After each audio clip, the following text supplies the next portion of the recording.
बड़ी मशहूर लाइनें हैं कि औरों का धन सोना चांदी, अपना तो धन प्यार रहा, और जो दिल से दिल का होता है वो अपना व्यापार रहा। गोपाल दास नीरज की ये लाइनें हैं, और इन्हीं लाइनों के साथ आज हम मुखातिब होंगे एक ऐसी शख्सियत से जो 40 साल से निर्विवाद तौर पर जनता की सेवा कर रहे हैं और भारतीय जनता पार्टी का यहाँ नाम को बुलंद किए हैं, उसका इंकलाब किए हैं। हम बात करेंगे उमेश लम्बरदाल से, और आज हम मौजूद हैं देवरी विधानसभा के टड़ा ग्राम पंचायत में। भाई साहब बहुत बहुत स्वागत है सागर एक्सप्रेस न्यूज़ में। हमने ये लाइन इसलिए कही कि सज्जनता एक प्रमाण पत्र होता है एक व्यक्तित्व का, और आपने 40 साल उसी सज्जनता के साथ राजनीति की जी। क्या कहेंगे, कैसे मेंटेन कर लेते हैं सब कुछ? और पार्टी के तो हम लोग वफादार कार्यकर्ता हैं और जनता के बीच में सदैव जाकर उनके बीच में काम करते हैं और 24 घंटे जनता के बीच में रहते हैं, इसलिए हम उनका विश्वास जीत पाए हैं। मतलब 2023 में चुनाव लगातार 10 साल से हर्ष यादव यहाँ जो है चुनाव जीत रहे हैं। ऐसे में नहीं लगता कि कोई बाहुल्य संख्या बल के लोग को टिकट ना देकर ऐसे व्यक्ति को देखें, टिकट दें जो जनता के बीच में रहा? हाँ, टिकट तो पार्टी को यहाँ से लोगों को देना चाहिए जो जनता के बीच में काम कर रहा है, जिसके नाम पे भी वोट मिले। पार्टी के साथ साथ नाम पे भी वोट मिलना चाहिए। पार्टी की वोट होती है पर व्यक्तिगत वोट भी होती है। अगर ऐसे व्यक्ति को जो जनता से जुड़ा है, अगर उसको टिकट मिलता है तो निश्चित पार्टी जीत सकती है और जीत। आप दावेदारी कर रहे हैं या उम्मीद है कि पार्टी आप पर भी निगाह करेगी? नहीं, दावेदारी अब पार्टी ये कहती है कि हम सर्वे करा रहे हैं।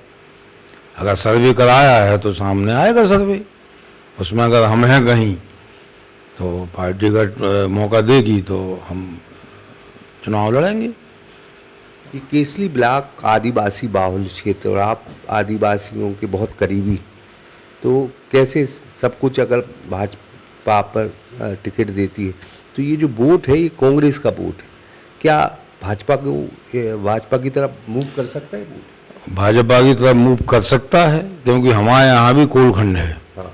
12 गांव आदिवासियों के हैं। वो ये कह रहा है कि अगर आपको टिकट मिलता है तो हम पूरे आदिवासियों में हमारी रिश्तेदारियाँ हैं, हम लोग पूरे घर छोड़ के आपके साथ रहेंगे और जाके हमारे रिश्तेदारों से हम कहेंगे कि पार्टी के साथ रहो। कितनी कठिन डगर है, 10 साल से वो विधायक हैं और चेहरा भी दागदार नहीं हुआ। इस दफ़ा क्या तैयारी है भाजपा की? तैयारी तो बहुत अच्छी है भाजपा की, ऊपर से नीचे तक सब कार्यकर्ता अलर्ट मूड में हैं और माननीय प्रधानमंत्री जी का और माननीय मुख्यमंत्री जी का जो योजनाएं हैं उससे जनता प्रसन्न है। और इस बार कार्यकर्ताओं ने 10 साल का वनवास काटा है, तो कार्यकर्ताओं से मैं आपके माध्यम से आग्रह करूंगा कि विधायक भाजपा का बनना चाहिए, टिकट किसी को भी मिले, पार्टी के साथ रह के और इस बार ये वनवास खत्म होना चाहिए। ये बहुत पिछड़ा हुआ क्षेत्र है और कई दफ़ा भाजपा को भी मौके मिले, कांग्रेस को भी मौके मिले, लेकिन ये क्षेत्र तरक्की नहीं कर पाया। नहीं, हमारे यहाँ कांग्रेस ने तो कुछ किया ही नहीं है। हाँ। जब 2003 से भाजपा आई है तब से रोड हमारे यहाँ जो कोलखंड का एरिया है 10-12 गांव, तो यहाँ पे मतलब अगर बरसात में कोई बीमार होता था तो पलंग पे रख के ले आते थे, सिर पे कंधे पे लाते थे। आज वहाँ सब में रोड हैं, पक्के रोड हैं, प्रधानमंत्री ग्रामीण सड़क योजना के रोड हैं और विकास हुआ है।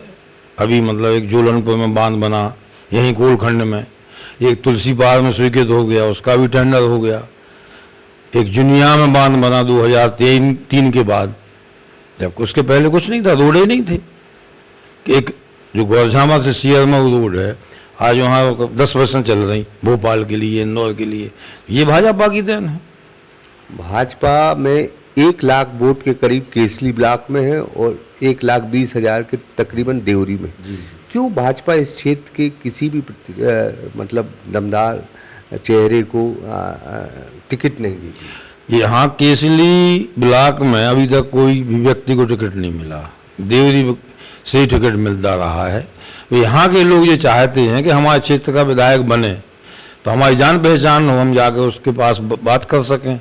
अब विधायक बनता है कोई तो वो जा नहीं पाते, बेचारे आदिवासी लोग नहीं पहुँच पाते, कांग्रेस विधायक के पास नहीं, मतलब हर्ष यादव के पास नहीं पहुँचते, तो दूरी के कारण वो जाते भी हैं तो कोई पहचानता नहीं है, और क्षेत्रीयता की नाते वो अपने साथ रहने को तैयार हैं, या कोई भी व्यक्ति क्षेत्र से खड़ा होता है तो बराबर समर्थन मिलेगा पूरा।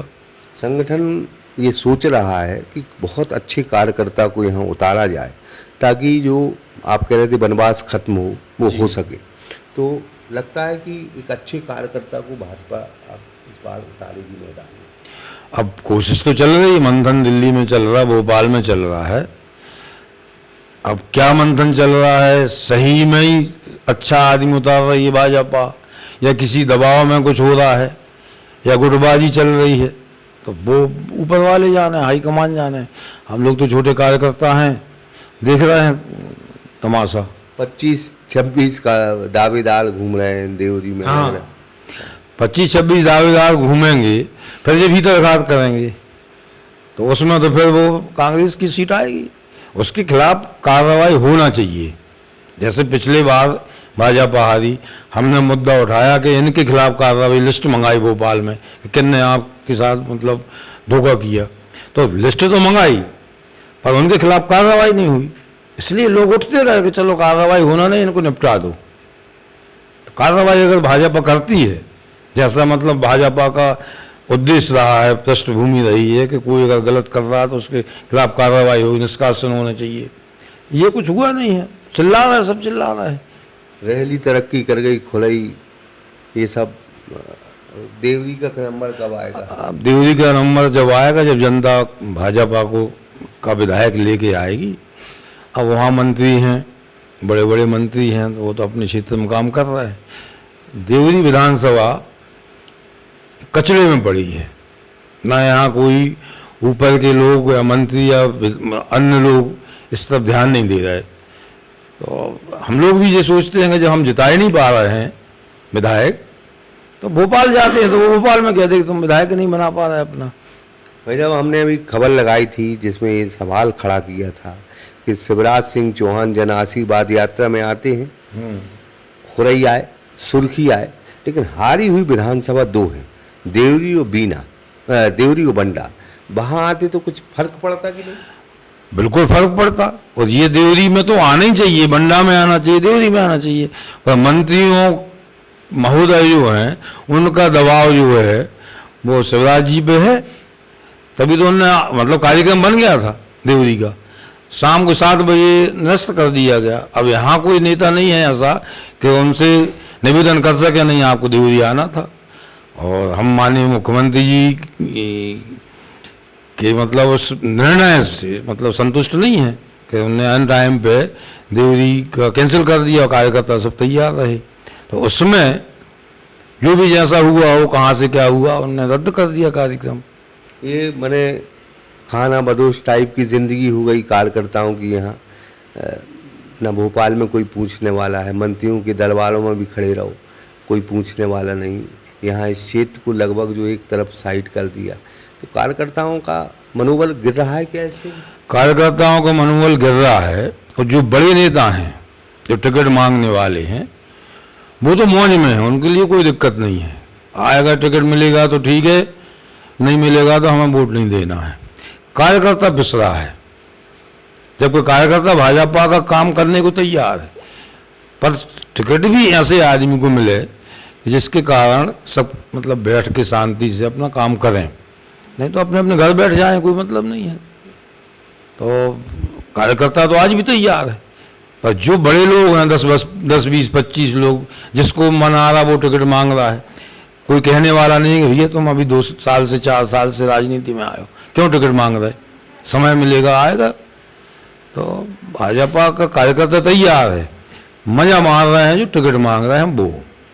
भाई जब जनपद अध्यक्ष में आप जब चुनाव हारे थे, बड़े अब ये इस तरह की गंदी राजनीति से कभी पाला पड़ा है कि इस तरह से भी ये भी हो जाता है? अब वो क्या है कि चुनाव तो हम बहुत लड़े और सब जीते, सरपंच के लड़े, 2-2 4-4 बार, और जनपद का लड़े तो जनपद में भी बहुत अच्छे से विजय हुई। पर वो आंकड़ा वाला जो खेल था, जहाँ सदस्यों को खरीदना था या उठाना था, तो अगर वो जनता से चुनाव हुआ होता तो भगवान की कृपा से हम जीतते। अब वहाँ आंकड़ा आ गया कि ये सदस्य कितने उठाए। अब माननीय हमारे केंद्रीय मंत्री जी ने कहा कि नहीं, अपन को सदस्य नहीं उठाना, और फिर बाद में धीरे धीरे वो सदस्य उठ गए। उस आंकड़े के कारण हम पिछड़ गए, 11 वहाँ चले गए, 7 बच्चे अपने पास, वो साथ में रहे। अटल बिहारी वाजपेयी ने कभी सदन में कहा था कि यहाँ से खरीद फरोख्त करके अगर सरकार बनाई जाए तो वो मैं चिमटे से भी नहीं छूंगा।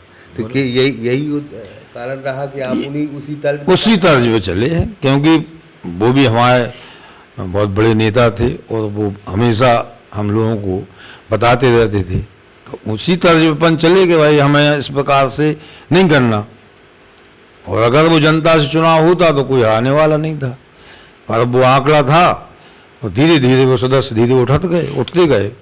आप पुराने कार्यकर्ता रहे, कभी अटल बिहारी वाजपेयी को लोग पैदल सुनने चले जाते थे साइकिलों से, आज वो माहौल समझ में नहीं। अब हाईटेक हो गई है पार्टी, 20 साल से सरकार में है, लगभग 18 साल से, तो हम लोग भी पैदल चले, पैदल सुनने जाते। अटल बिहारी वाजपेयी जी यहाँ से विदिशा से चुनाव लड़े, हमारे यहाँ से 3 किलोमीटर है, हमने कम से कम 1 महीना वहाँ काम किया अटल जी के साथ में, उनसे मुलाकात भी हुई। सुषमा स्वराज जी लड़ी यहाँ से ही, हमारे यहाँ से 3 किलोमीटर में विदिशा संसदीय क्षेत्र, उनसे भी अच्छा परिचय था, उनको सुना और उसी रास्ते पे चलते गए और उसी रास्ते पे चल रहा है। बहुत बहुत धन्यवाद आपसे बात करने के लिए। धन्यवाद। गर्दिश में जब परिवार हो, गर्दिश में जब समाज हो, और एक कोरोना का हम जब वक्त बता रहे हैं, कोरोना के टाइम में देश गर्दिश में था तो एक हो गया। तो जब मुसीबत में कोई परिवार रहता है, मुसीबत में समाज रहता है, मुसीबत में देश रहता है, तो एक हो जाया करते। आज 18 साल से सरकार है और 18 साल से मौज है सरकारों की, मंत्रियों की, अपने अपने क्षेत्रों में उन कार्यकर्ताओं की मौज है जहाँ मंत्री हैं, लेकिन वो बेचारे क्या करें जहाँ उनके पास विधायक नहीं, और विधायक भी ऐसे संख्या बल के खेल में अद्दारी गद्दारी करके हार जाती है भारतीय जनता पार्टी। उस पर जो मूल कार्यकर्ता है, जो 40 साल से भाजपा की सेवा कर रहा है, वो भी भोपाल में और दिल्ली में टकटकी लगाए बैठा है कि कब हमारी तरफ मंत्री जी देखेंगे, कब हमारी तरफ मुख्यमंत्री देखेंगे। तो हम तो संगठन भाजपा और मुख्यमंत्री जी से कहेंगे, और सवाल भी वाजिब है कि आपने जब जब हारी हुई विधानसभाओं की अनदेखी की है, तो नेता दुखी हो या ना हो, ऐसे 40 साल पुराने कार्यकर्ता जरूर दुखी हो जाते हैं। योगेश विश्वकर्मा के साथ ब्रह्मदत्त दुबे, सागर एक्सप्रेस न्यूज, टड़ा। न्यू अप्सरा ज्वेलर्स 63 सालों से आपकी सेवा में समर्पित। हमारे यहाँ आपको मिलेगी हीरे, सोने, चांदी के आभूषणों की आकर्षक श्रृंखला। तो पता याद रखें, न्यू अप्सरा ज्वेलर्स, परकोटा तिराहा, सागर, मध्य प्रदेश।